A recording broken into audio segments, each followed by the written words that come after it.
আচ্ছা বন্ধু, কয়েকদিন থেকে খুব টেনশন আছে। গার্লফ্রেন্ডের সাথে দেখা করতে যাওয়া লাগবি, কাছে একটা টেকা নেই, কি যে করি। চলো, বোবার কাছে সবসময় টেকা থাকে, ওর কাছ থেকেই হালাবি। চ যাই। আচ্ছা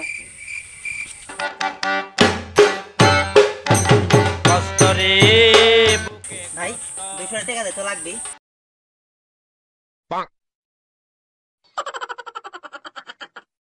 Three days later. বন্ধু, তোমার তো প্রধানে ডাকলো, কি করতে? আইসো।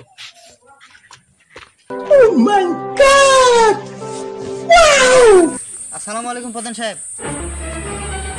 ওয়ালাইকুম সালাম বেটা। আমাকে বলে ডাকছেন? হ্যাঁ ডাকছি তো, তুমি বলে বোবার কাছ থেকে টাকা হালাত লিছো 200 দাওনি কি জন্য? ওই মাসে টাকা এসে দিব কি করে?